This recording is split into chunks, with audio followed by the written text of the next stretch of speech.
पूर्ण करू तेवढं भाषेचा व्यवहारामध्ये नाविन्यपणे उपयोग करता येतो. वेगवेगळ्या कार्यालयामध्ये, कौटुंबिक वातावरणामध्ये, सामाजिक प्रक्रियेमध्ये आपल्याला भाषेचा व्यवहारामध्ये उपयोग करण्याची संधी मिळते किंवा वेळ येते, तेव्हा परिणामकारक विद्यार्थी भाषेचा उपयोग करण्याकरिता त्याला श्रवणाच्या संदर्भामध्ये आपल्याला मार्गदर्शन आणि कृतीत कार्यक्रम करून, विविध उपक्रम करून, वेगवेगळ्या शब्दांची रचना, वेगवेगळ्या उपक्रमांची रचना वर्गामध्ये करून ही गोष्ट आपण साध्य करू शकतो. त्याचबरोबर स्वयं अध्ययनातून भाषा विकास हा सुद्धा प्राथमिक स्तरावर महत्वाचा भाग आहे. स्वयं अध्ययन करण्यास विद्यार्थ्यांना आपल्याला प्रेरित करायचं आहे. जेवढं विद्यार्थी स्वयं अध्ययन करतील तेवढं आकलन क्षमता अधिक वाढू शकते. स्वयं अध्ययनाची गोडी लागल्यानंतर विद्यार्थी गतीने स्वयं अध्ययन करतील आणि आपल्याला जे अपेक्षित आहे वर्तन बदल, अध्ययन निष्पत्ती साध्य करायच्या असतील तर स्वयं अध्ययन ही प्रक्रिया सुद्धा आपण विद्यार्थ्यांच्या दृष्टीनं चांगल्या प्रकारे राबवून घेऊ शकतो. त्याचबरोबर आपल्याला भाषा शिकण्याचे जे टप्पे आहेत, प्राथमिक स्तरावर मुळाक्षरे आहेत, जोडाक्षरे आहेत, शब्द आहे, वाचन आहे, लेखन आहे, वाक्य वाचन आहे, लेखन आहे आणि कार्यात्मक व्याकरणाची कार्यवाही आहे. हे भाषा विकासाचे टप्पे आपण विद्यार्थ्यांना अवगत करण्याकरिता मुळाक्षरांची जेव्हा आपण सराव करून घेतो, मुळाक्षरांची जेव्हा आपण विद्यार्थ्यांना ओळख करून देतो, तेव्हा ज्या अमूर्त बाबी आहेत आणि मूर्त बाबी आहेत या दोन्हीचा समन्वय साधून वेगवेगळ्या चित्रांच्या माध्यमातून, वेगवेगळ्या आकृत्यांच्या माध्यमातून, वेगवेगळ्या वस्तूंच्या माध्यमातून आपल्याला काही शब्दांचा परिचय विद्यार्थ्यांना करून देता येईल. जो वाचन आणि लेखन करणे हे विद्यार्थ्यांना खूप कठीण जाते. त्यासाठी आपल्याला सराव घ्यावा लागतो. जोडाक्षरे जरी कठीण जात असलं तरी काही आपण कृती कार्यक्रम जर घेतले, विद्यार्थ्यांना गटात विभागणी करून वेगवेगळे जोड शब्द संग्रह करून गटामध्ये वेगवेगळ्या जोड शब्दांचा त्यांना जर आपण साहित्याचा वापर करण्यासाठी प्रवृत्त केलं तर विद्यार्थी सहज जोडाक्षरे शिकू शकतात. जोडाक्षर शिकण्यासाठी आणि जोडाक्षर वाचण्यासाठी, जोडाक्षर लिहिण्यासाठी अनेक आपल्याकडे शैक्षणिक साहित्य आहेत. भाषापेटी आहे, निपुण अंतर्गत आलेले शैक्षणिक साहित्य आहे, याचाही आपल्याला मदत घेता येईल. त्यावर आपण पुढे सविस्तर यावर होणारच आहोत. त्याचबरोबर शब्द, वाक्य या बाबी सुद्धा सुरुवातीला विद्यार्थ्यांना दुसरी तिसरीच्या वर्गात असताना आवाज येतोय सर वाटू लागतात, परंतु सरावानं ते सोपे होतात. जे अपरिचित शब्द आहेत ते घेण्यापूर्वी सुरुवातीला परिचित शब्दांचा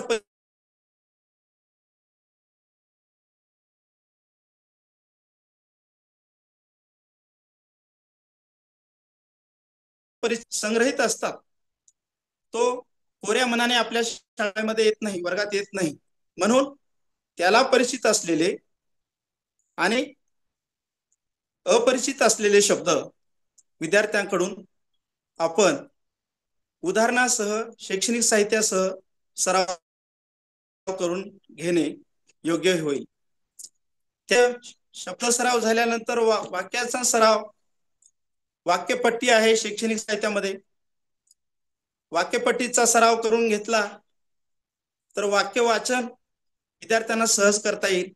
त्याचबरोबर कार्यात्मक व्याकरण जो आहे भाग, त्यामध्ये सोपे सोपे व्याकरणाचे उदाहरण आपल्याला विद्यार्थ्यांना करून देता येतील.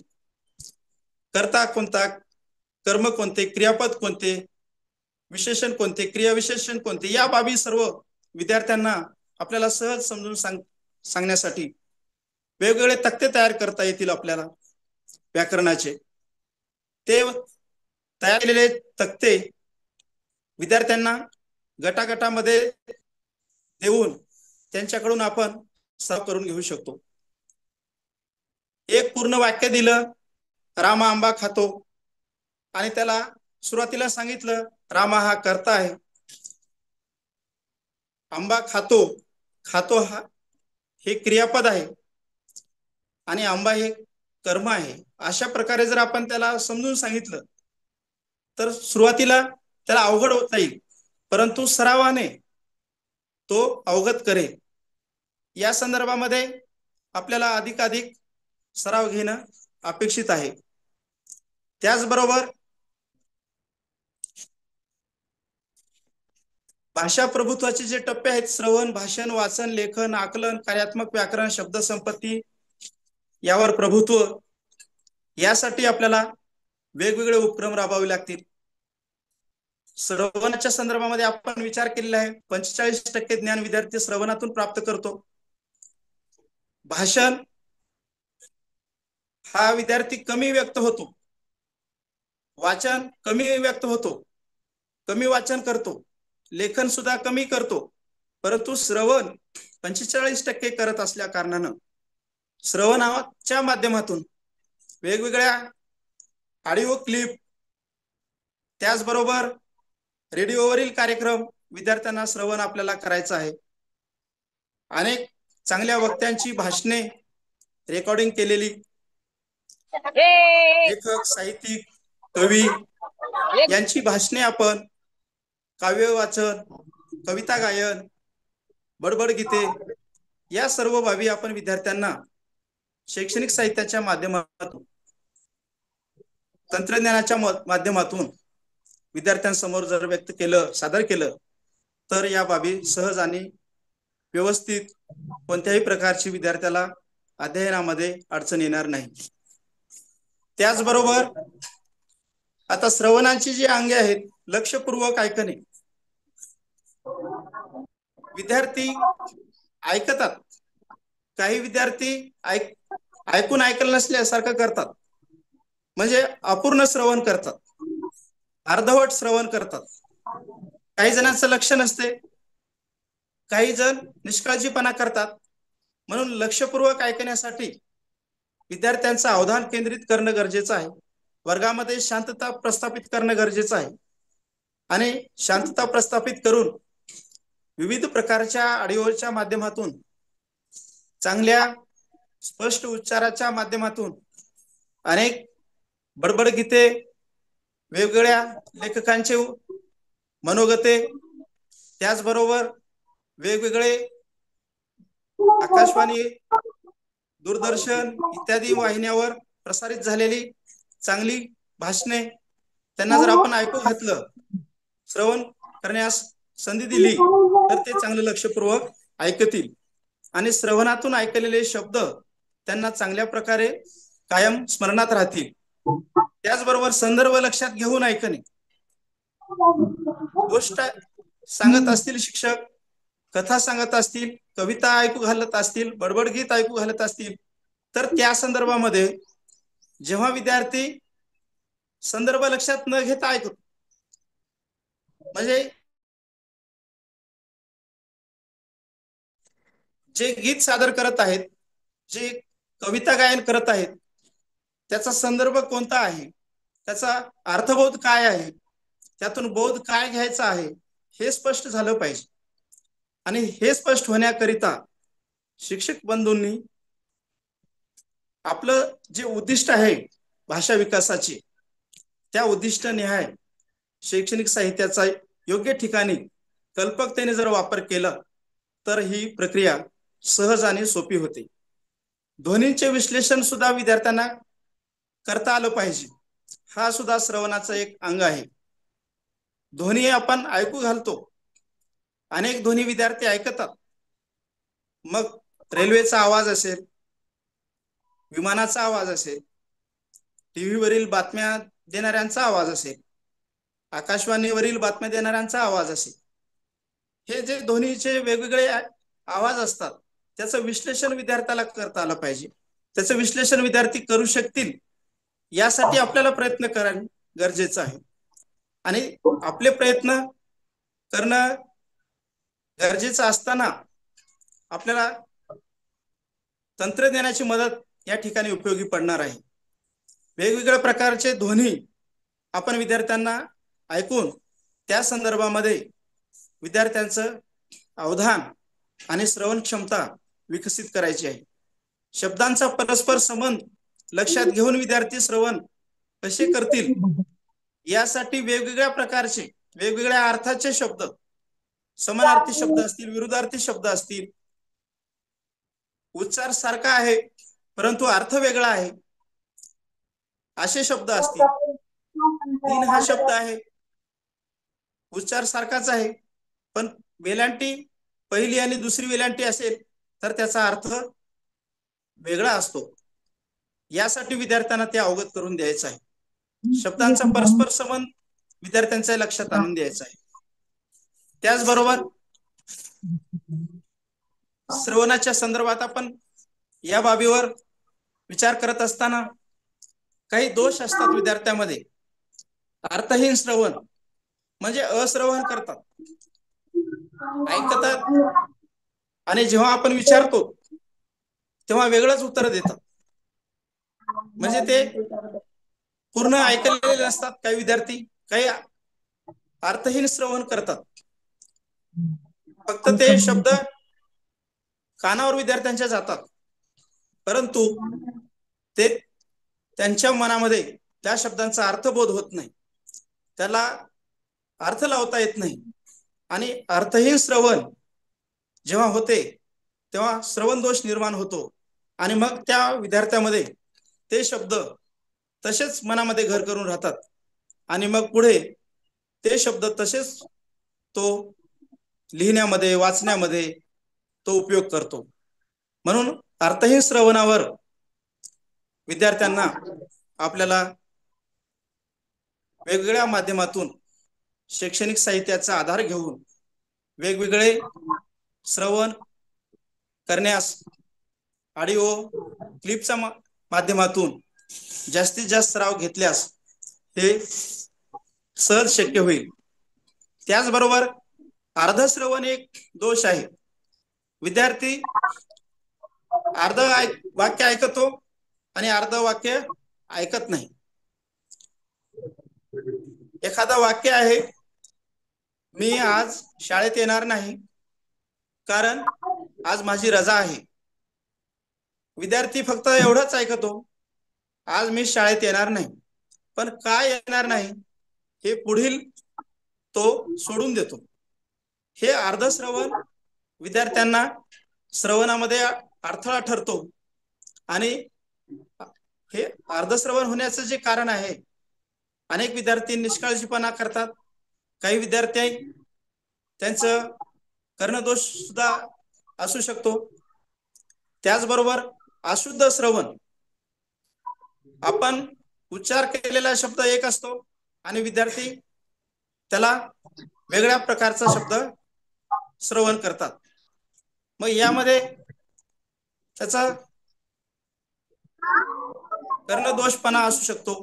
एखाद्याचं ऐकून घेण्याची मानसिकता नसते किंवा एखादा विद्यार्थी निष्काळजीपणा करतो, एखादा विद्यार्थी इतर शेजारील विद्यार्थ्यासोबत बोलत असतो, म्हणून असे दोष निर्माण होतात. म्हणून शिक्षकाला अशा वेळेस मनोरंजक पद्धतीनं विद्यार्थी लक्ष केंद्रित करतील. आपण लक्षवेधी जेव्हा आपण अध्ययन आणि अध्यापन करू, वेगवेगळे उपक्रम विद्यार्थ्यांच्या समोर ठेवू, वेगवेगळे शैक्षणिक साहित्य आपण विद्यार्थ्यांच्या समोर ठेवू, तेव्हा श्रवण दोष आपल्याला सहज हे करता येतील, त्याच्यावर मात करता येईल. मग त्यासाठी काही उपाययोजना या ठिकाणी आपल्याला सांगता येतील. विद्यार्थी अवधान करण्याची जी सवय आहे, ती अवधान करण्याची सवय आपल्याला सुरुवातीला विद्यार्थ्यांना लावावी लागेल. श्रवणावेळी वातावरण शांत ठेवणं अत्यंत गरजेचं आहे, जेणेकरून विद्यार्थ्यांना त्याचा त्रास होणार नाही. एका वेळी एकानेच बोलण्याची सवय विद्यार्थ्यांना आपल्याला लावायची आहे. आपण अध्यापन करत असताना, वेगवेगळे कृती कार्यक्रम घेत असताना, उपक्रम वर्गात घेत असताना एकाच वेळी विद्यार्थी गलका करतात. एकाच वेळी विद्यार्थी प्रश्नाचं उत्तर देण्यासाठी ते हात वर न करता मी सर म्हणून पुढे पुढे येतात आणि गोंगाट होतो. आणि मग त्यासाठी एका वेळी एकाच विद्यार्थ्यांना बोललं पाहिजे हे वर्गामध्ये आपल्याला एक नियम घालून द्यायचा आहे, शिस्त घालून द्यायची. आणि अशी जर विद्यार्थ्यांना स्वयंशिस्त लागली तर श्रवणामध्ये जो दोष आहे तो दूर होऊ शकतो. कारण श्रवणाकरिता शांतता फार महत्वाची असल्या कारणाने आपल्याला वर्गामध्ये गोंगाट किंवा गोंधळ गलका होणार नाही याची काळजी घ्यावी लागेल, याची खबरदारी घ्यावी लागेल. आणि त्याचबरोबर बोलणाऱ्याने सुद्धा स्पष्टता पाळावी लागते. बोलणाऱ्याने सुद्धा आपल्या उच्चारामध्ये, आपल्या आरोह अवरोहामध्ये, त्याचबरोबर विद्यार्थ्यांना जे काही आपण उदाहरणे दाखले देत असतो, जे काही शैक्षणिक साहित्याच्या माध्यमातून विद्यार्थ्यांना आपण शाब्दिक भांडार उभा करत असतो, अमूर्त मूर्त शब्दांची ओळख करून देत असतो, भाषेच्या विकासासाठी जे जे सहशालेय उपक्रम आपण वर्गात घेतो, हे सर्व घेत असताना आपल्या सुद्धा उपक्रमामध्ये स्पष्टता असली पाहिजे, जेणेकरून त्याचा विद्यार्थ्यांना फटका बसू नये. त्याचबरोबर विद्यार्थ्यांना शब्दसंग्रह वाढविण्याची सवय लावली पाहिजे. शब्दसंग्रह जेवढा विद्यार्थ्यांचं जास्त होईल तेवढा शब्दसंग्रह विद्यार्थ्याला आपल्या भाषेच्या विकासामध्ये एक मोठी उपलब्धी होईल. शब्दसंग्रह, शब्द भांडार हे आपल्या भाषेचं एक प्रकारचं वैभव आहे. शब्दसंपदा जेवढी अधिक तेवढं भाषेवर प्रभुत्व आणि प्रगल्भता वाढते. म्हणून विद्यार्थ्यांना शब्दसंग्रह वाढविण्याची सवय लावावी. शब्दसंग्रह वाढवण्यासाठी अनेक उपक्रम आपल्याला घेता येतील, अनेक शैक्षणिक साहित्य तयार करता येतील, वर्गामध्ये तरंग साहित्य लावता येतील, त्याचबरोबर कोपऱ्यामध्ये वाचन कोपरे तयार करता येतील. विद्यार्थी ज्या परिसरात राहतो, ज्या भागात राहतो, त्या भागातील काही निसर्गातील शब्द असतील, गावातील शब्द असतील, घरावरील नावं असतील, कार्यालयावरील नावं असतील, बाजारपेठेत विद्यार्थी गेलेला असेल तर बाजारपेठेतील पाट्या असतील, नामफलक असतील, या सर्व विद्यार्थ्यांना जर आपण वाचण्याची संधी दिली, त्यांना गोडी लावली, उपक्रम घेतला तर सहज विद्यार्थी शब्दसंग्रह सुद्धा वाढवतील. शब्दसंग्रह वाढवल्यानंतर विद्यार्थी सहज भाषेवर प्रभुत्व मिळवण्याच्या प्रक्रियेमध्ये गतिमानते पुढे जातील. अध्यापन सुद्धा शिक्षकांनी मनोरंजक पद्धतीने जर केलं तर सुद्धा श्रवण दोषावर उपाय चांगला ठरू शकतो.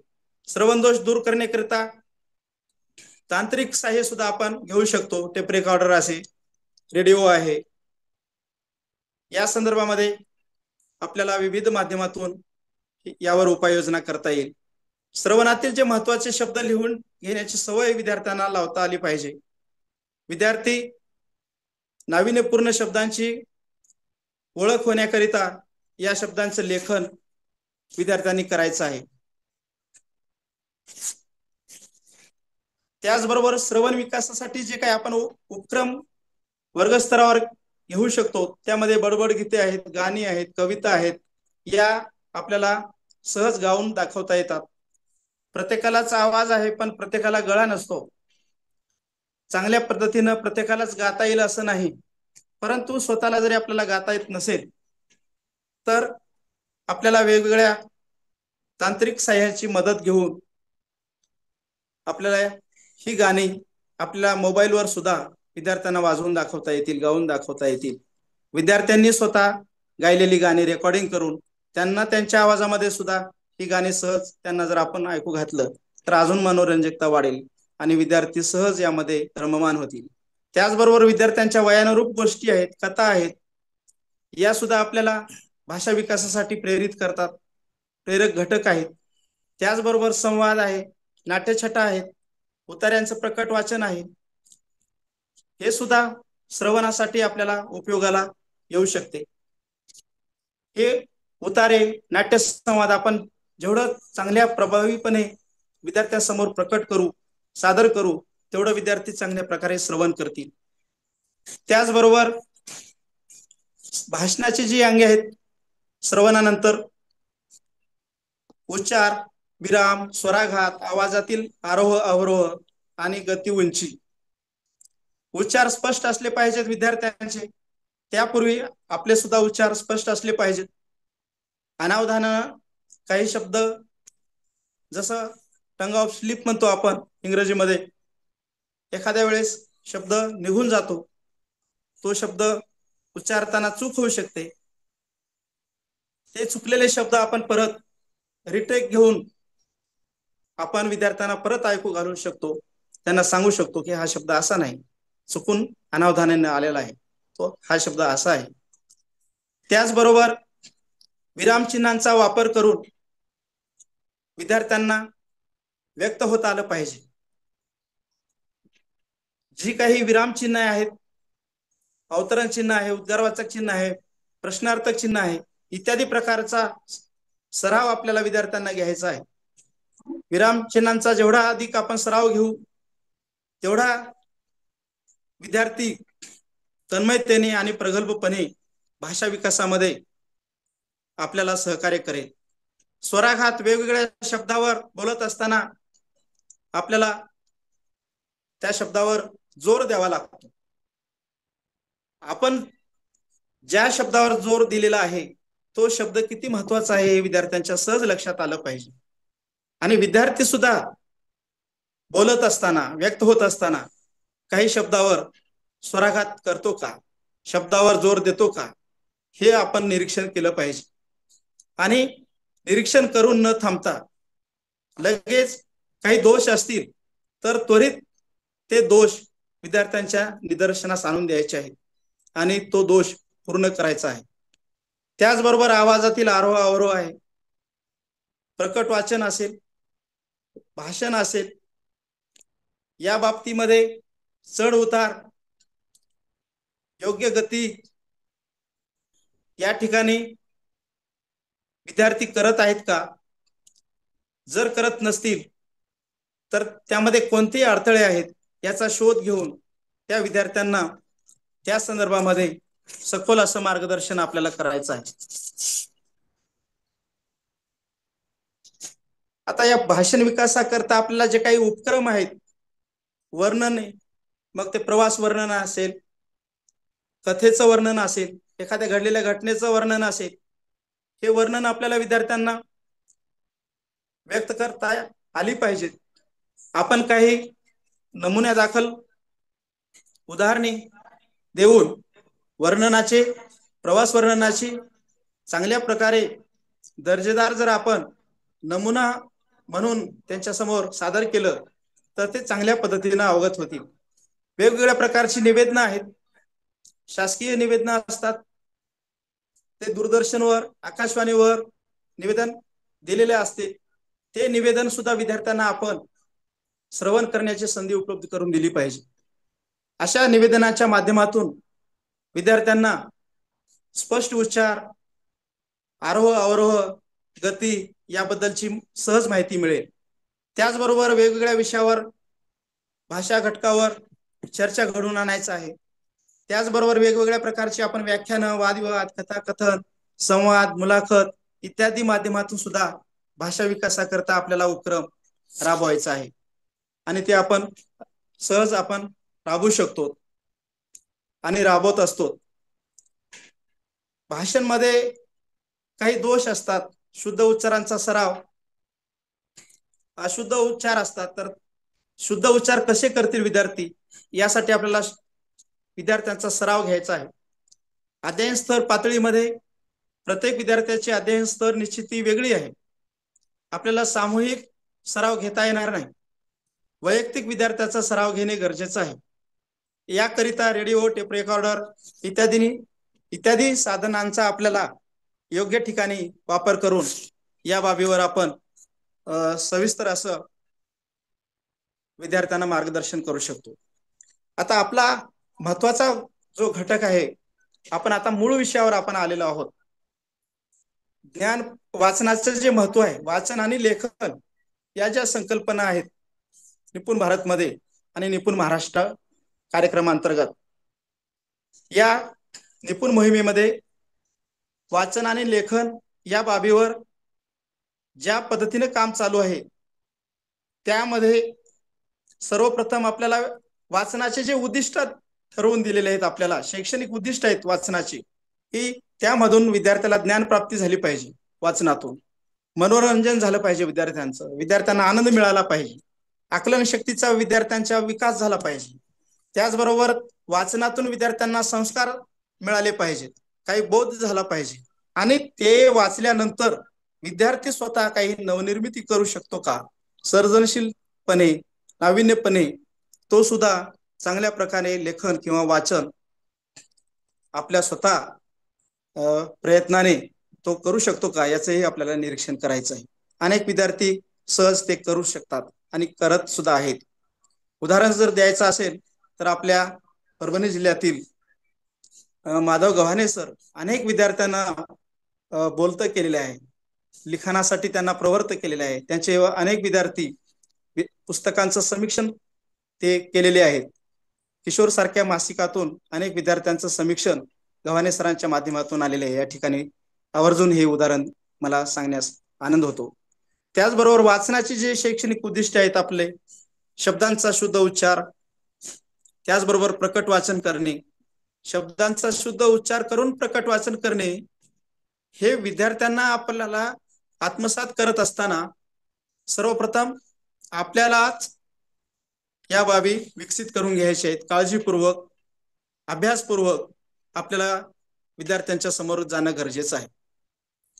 अर्थपूर्ण मुख वाचन करता येणे हेही गरजेचं आहे विद्यार्थ्यांना. विद्यार्थी वाचतो, शांततेने वाचतो, परंतु वाचलेलं तो ग्रहण करतो का, वाचलेलं त्याच्या किती स्मरणात राहते, वाचलेले किती अर्थबोध होतो, हे सुद्धा पाहणे अपेक्षित आहे. त्याचबरोबर आरोहासह वाचन करतो का, यावरही निरीक्षण केलं पाहिजे. अवांतर वाचनाची सवय विद्यार्थ्यांना लावली पाहिजे. अनेक गोष्टींची पुस्तकं आहेत, किशोर मासिक आहे, त्याचबरोबर शिक्षणगाथा मासिक आहे, चंपक मासिक आहे. अशा अवांतर वाचन जर विद्यार्थ्यांना करण्यासाठी आपण साहित्य उपलब्ध करून दिलं, 100-200 पुस्तकं आपण आपापल्या वर्गामध्ये जर अवांतर वाचनाकरता ठेवले, तर वाचनाची विद्यार्थ्यांची भूक निश्चितच भागेल आणि विद्यार्थी वाचनाच्या संदर्भामध्ये, वाचनाच्या बाबतीमध्ये तो चांगल्या प्रकारे आपल्याला सहकार्य करेल आणि त्याचा अनुभव विश्व सुद्धा प्रगल्भ करेल. त्याचबरोबर विविध साहित्य प्रकाराचा आस्वाद विद्यार्थ्यांना आपल्याला द्यायचा आहे. कथा असेल, कादंबरी असेल, कविता असेल, या बाबीची सुद्धा तोंडवळख आपल्याला या स्तरावर करून द्यायची आहे. वाचनाचे प्रकार, आता प्रकट वाचन आहे, अक्षरांचे, शब्दांचे स्पष्ट व शुद्ध उच्चार करता येणे हे अपेक्षित आहे. आवाजात सहजता असणे, योग्य चढउतार सह वाचन करणे हे अपेक्षित आहे. योग्य विरामचिन्हासहित वाचन करणे हे अपेक्षित आहे. सुयोग्य गतीने वाचता येणे हे अपेक्षित आहे. त्याचबरोबर लेखनातील भावनेशी समरस होऊन वाचता येणे व त्या भावना व्यक्त करता येणे हे सुद्धा या वाचन प्रक्रियेमध्ये अपेक्षित आहे. आणि याकरिता आपल्याला भाषा पेटी जी आहे, निपुण भारत उपक्रमाअंतर्गत शैक्षणिक साहित्य म्हणून भाषा साहित्याचा संच आपल्याला उपलब्ध करून देण्यात आलेले आहे. त्यामध्ये वेगवेगळ्या प्रकारचे साहित्य आपल्याला देण्यात आलेले आहे. या साहित्याचा जर आपण चांगल्या पद्धतीने वापर केला तर निश्चितच विद्यार्थ्यांना वाचण्याची गोडी लागेल आणि विद्यार्थी चांगल्या प्रकारे हे साहित्य सहज वाचून वाचनावर प्रभुत्व मिळू शकतील आणि वाचनाची गती ते वाढू शकतील. त्याचबरोबर दुसरं वाचनाचा प्रकार आहे मुख वाचन. एकाच दृष्टीत जास्तीत जास्त शब्द समावून शीघ्र गतीने वाचता येणे, वाक्यातील विविध शब्दांचा संदर्भानुसार असणारा अर्थ चटकन विद्यार्थ्याला वाचता येणे, शब्दाचा वाच्यार्थ लक्षार्थ व ध्वनार्थ लक्षात घेणे, अर्थात व्यंगार्थ सुद्धा विद्यार्थ्याच्या लक्षात आलं पाहिजे. एका परिच्छेदाचा दुसऱ्या परिच्छेदाशी असणारा संबंध सुद्धा लक्षात घेता आला पाहिजे. वाचत असताना उतार्यातील प्रमुख विचारांची, कल्पनांची भावना विद्यार्थ्यामध्ये अवगत होण्यासाठी हे घटक उपयोगी पडतात. यावर सुद्धा आपल्याला मूक वाचन करत असताना विद्यार्थ्यांचं निरीक्षण आपल्याला करून दोष दूर करायचे आहेत. मग वाचन विकासासाठी आपल्याकडे काय उपक्रम आहेत, काय उपक्रम करता येतील? शब्दपट्ट्या आहेत, वाक्यपट्ट्या आहेत, त्या तयार करून शब्द, अक्षर आणि वाक्य याचा सराव जर आपण घेतलो तर चांगल्या पद्धतीने विद्यार्थी वाचन प्रक्रियेत सहभागी होतील. शब्दचित्र आहेत, त्याचबरोबर भित्तिपत्रिका आहेत, याचा सुद्धा अधिकाधिक वापर करायला पाहिजे. वर्तमानपत्रातील जे निवडक बातम्यांचे परिपाठामध्ये आपण वाचन करून घेतो, त्याचे जे मथळे असतात, शीर्षक असतात, ते सुद्धा आपण कात्रण करून विद्यार्थ्यांना जर दिले तर अनेक नवीन शब्दांची ओळख विद्यार्थ्यांना होईल. कविता आहे, गाणी, गोष्टी, या सर्व बाबींचं सुद्धा विद्यार्थी सहज वाचन करण्यासाठी आपल्याला प्रेरित करता येईल. परिसरातील दुकानातील पाट्या किंवा नामफलक याचा सुद्धा विद्यार्थ्यांना वाचन करण्याची सवय लावायची आहे.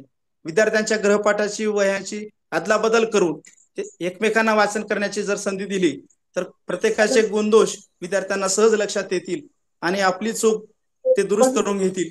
हे वाचनातून आपल्याला साध्य करता येईल. यासाठी कथाकथन, नाट्य वाचन, निबंध वाचन, कविता वाचन हे सुद्धा आपल्याला उपक्रम साध्य करता येतील किंवा घेता येतील. लेखनाची उद्दिष्टे, वाचन हे उद्दिष्ट साध्य झाल्यानंतर आपल्याला पुढचा टप्पा जो आहे भाषा विकासाचा तो म्हणजे लेखनाची उद्दिष्टे.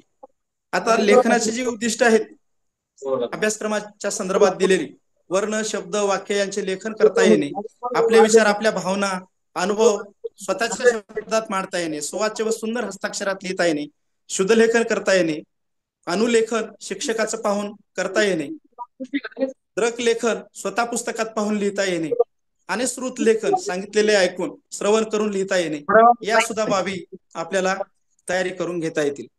आणि या बाबी आपण सहज घेत आहोत आणि विद्यार्थी सुद्धा चांगल्या प्रकारे आपल्याला प्रतिसाद देत आहेत. आता लेखनाचे ज्या प्रकार आहेत, अक्षर आहे, शब्द आहे, वाक्य आहे, हे लिखाण करत असताना विद्यार्थ्यांना शैक्षणिक साहित्याचा सराव सोबत घेऊन शैक्षणिक साहित्याच्या सहवासात विद्यार्थ्यांना ठेवून अनेक शैक्षणिक साहित्य विद्यार्थ्याच्या अवतीभोवती जर आपण ठेवलं तर हे सहज साध्य करता येईल आपल्याला.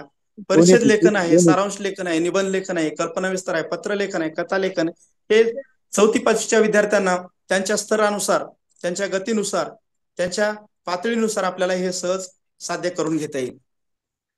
त्याचबरोबर आता लेखन मध्ये जे काही दोष असतात आणि त्यावर काय आपल्याला उपाययोजना करता येतील. अक्षरांचं वळण सर्वत्र सारखं नसतं विद्यार्थ्यांच्या. काही विद्यार्थ्यांना अक्षरांचा योग्य आकार नसतो, काही विद्यार्थ्यांना शब्दात योग्य अंतर ठेवता येत नाही, काही विद्यार्थी शब्दावर शिरोरेषा देत नाहीत, काही विद्यार्थी लेखनात खाडाखोड करतात, काही विद्यार्थी सुलेखनासंबंधीचे दोष पाळत नाहीत, म्हणजे अशुद्ध लेखन करतात. त्या संदर्भामध्ये विद्यार्थ्यांचा अधिकाधिक आपण लेखन सराव घेतला पाहिजे. त्याकरिता पूर्ण वर्गभरामध्ये आपल्या पूर्ण 4ही भिंतीवर चांगल्या पद्धतीनं आपण वेगवेगळे शब्द जर भिंतीवर तक्त्यांच्या स्वरूपामध्ये जर लावले, तरंग साहित्य शब्दांचे लावलं तर विद्यार्थ्यांना ते सहज पाहून कोणता शब्द कसा आहे, कोणत्या शब्दाला पहिली वेलांटी आहे, कोणत्या शब्दाला दुसरी वेलांटी आहे, इत्यादी संदर्भात ते सहज ग्रहण करतील, यात काही शंका नाही. त्यासाठी आपल्याला वेगवेगळे लेखन दोष आणि त्याच्यावर उपाय आपल्याला योजना आखता येईल. त्यामध्ये मुलांना पेन, पेन्सिल योग्य रीतीनं फक्त 2 बोटांची पकडण्याची सवय लावायची आहे. दुसरीच्या विद्यार्थ्यांना अनेक वेळेस पेन योग्य पद्धतीने पकडता येत नाही, धरता येत नाही आणि लिहिता येत नाही, मग त्यांना सवय लावायची आहे. त्याचबरोबर मुलांना रेषा, वर्तुळ, अर्धवर्तुळ रेखाटण्याचा सराव करून घ्यायचा आहे. 3 रेघी, 2 रेघी वह्यांचा वापर करून अधिकाधिक आपण त्यांना जर शब्दांचा, वाक्यांचा जर सराव करून घेतला, लिखाण देऊन, नमुना लेखन करून देऊन आपण स्वतः आणि तो उपक्रम दररोज आपण नियमितपणे तपासून आणि त्यांच्या झालेल्या चुका निदर्शनास आणून देऊन ते दुरुस्त जर आपण केलो तर योग्य वेळी लेखन दोष सुधारू शकतो आपण. त्याचबरोबर मुलांना सरळ रेषेत लेखनाची सवय लावलं पाहिजे. अनेक विद्यार्थी खालून सुरू करतात आणि वहीच्या वरच्या टोकाला जातात किंवा वरून सुरू करतात खालच्या टोकाकडे दिशेने येतात. या ज्या बाबी आहेत हे बालपणामध्ये आपल्या प्राथमिक स्तरावर जर आपण सुधारणा करून घेतलो तर आपल्याला भविष्यामध्ये विद्यार्थ्यांना कोणत्याही प्रकारची अडचण येत नाही. त्याचबरोबर 2 अक्षरात 2 शब्दात योग्य अंतर विद्यार्थ्यांना ठेवण्याची सवय नसते, ती विद्यार्थ्यांना सवय लावायची आहे. चांगल्या हस्ताक्षरांचे नमुने विद्यार्थ्यांना आपल्याला दाखवले पाहिजे. स्वतः हस्ताक्षर आपण चांगल्या पद्धतीनं फलकावर लेखन करण्याचा प्रयत्न केला पाहिजे. त्याचबरोबर शाळेमध्ये हस्ताक्षर स्पर्धा घेऊन लिखाणाच्या चांगल्या हस्ताक्षर असणाऱ्या विद्यार्थ्यांचा आपण यथोचित मान सन्मान केला पाहिजे. वर्ग स्तरावर आपल्या वर्गामध्ये फूल देऊन, वही देऊन, पेन देऊन जर आपण त्यांचा यथोचित मान सन्मान केला किंवा त्यांना प्रोत्साहित केलं तर त्यांचे लेखन दोष निश्चितच सुधारू शकतात. त्याचबरोबर जे शुद्ध लेखनासंबंधी जे दोष आहेत आणि त्यावर जे उपाय आहेत, मग त्यामध्ये ऱ्हस्व असेल, दीर्घाचा दोष असेल, उदाहरणार्थ दिन हा शब्द आहे, दुसरी वेलांटी दिन ला दिल्यास काय होतो आणि पहिली वेलांटी दिल्यास काय होतो. सूर हा शब्द आहे, पहिला उकार दिल्यास काय होतो, दुसरा उकार दिल्यास काय होतो. वर्णाचा अयोग्य वापर, त्याचबरोबर जोडाक्षरातील वर्णाचा अयोग्य क्रम, उदाहरणार्थ पत्नी ऐवजी पंथी. अशा प्रकारचे जे काही चुकीचे विद्यार्थी लेखन करतात त्यावर लगेच आपण विद्यार्थ्यांना लक्षात आणून देऊन त्याची सुधारणा करायची आहे. त्याचबरोबर विद्यार्थ्यांना सुविचार पाठ करून घ्यायचा आहे. त्यामधून विद्यार्थ्यांना अनेक शब्द लिखाणाची सवय होते, वाचन करण्याची सवय होते आणि शब्दामध्ये अयोग्य जे अक्षरे विद्यार्थी अनेक ठिकाणी लिहितात लिखाण करताना हे सुद्धा अयोग्य लिखाणाची सवय दूर होईल. त्याचबरोबर पाणी, लिंग, वचनाचा अयोग्य वापर, उदाहरणार्थ चिमणी उडाला, 4 आंबे, अशा प्रकारचे जे विद्यार्थी शब्द प्रयोग करतात चुकून, उदाहरणार्थ तूप, तुंप, सबंध, सबंध कोणत्या सवर शब्द अनुसार दिला पाहिजे, सवर दिला पाहिजे, बवर दिला पाहिजे, हे आपल्याला विद्यार्थ्यांना प्राथमिक स्तरावर लक्षात आणून द्यायचं आहे. त्याचबरोबर रफारचा सुद्धा अयोग्य विद्यार्थी वापर करतात, विरामचिन्हाचा अयोग्य वापर करतात. हे गोष्टी आपण लगेच त्यांच्या लक्षात आणून देऊन आपण अधिकाधिक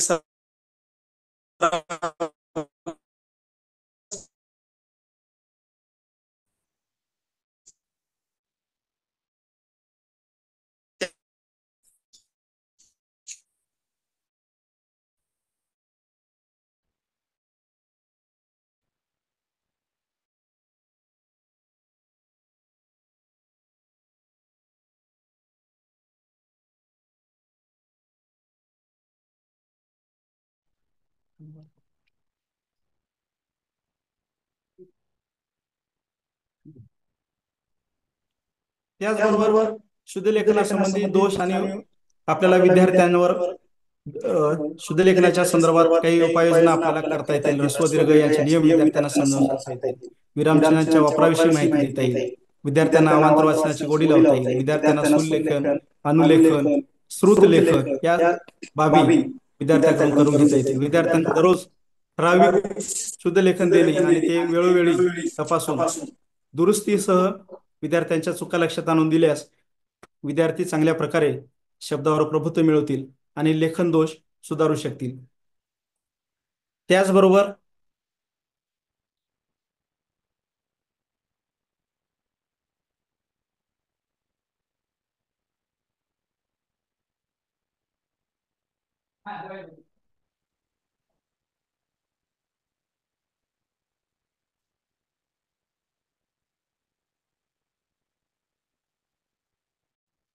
करण्याकरिता आपण भाषा गाडी, मराठी महिनाचक्र, प्रश्न विचारतो उत्तर सांगा, वाचनपट्टी, अक्षर शब्द चित्र सापशिडी, शब्द झुंज, अक्षर ओळखा चित्र सोडा, खेळ खेळूया चित्र रंगवा, माहिती लिहा, शब्द कोडी, हेडलाईन, कात्रण, बातम्यांची मथळे, जादुई पिटारा, स्वनिर्मित सर्जनशील साहित्याचा वापर, शब्दहंडी, शब्दांची बाग इत्यादी साहित्याचा वापर, तरंग साहित्य, त्याचबरोबर वाचन कोपरे, उपक्रम, पाट्या वाचा, आव्हाने देऊन सुद्धा आपण शैक्षणिक साहित्याचा अधिकाधिक वापर करून आणि आव्हानांचा अधिकाधिक विद्यार्थ्यावर एक प्रकारचा उपक्रम, आव्हाने आणि सराव या दोन उपक्रमांची सांगड घालून समन्वय साधून आपण भाषा विकासामध्ये प्राथमिक स्तरावर विद्यार्थ्यांची जी उद्दिष्ट आहेत भाषा विकासाची ती उद्दिष्ट आपण साध्य करू शकतो.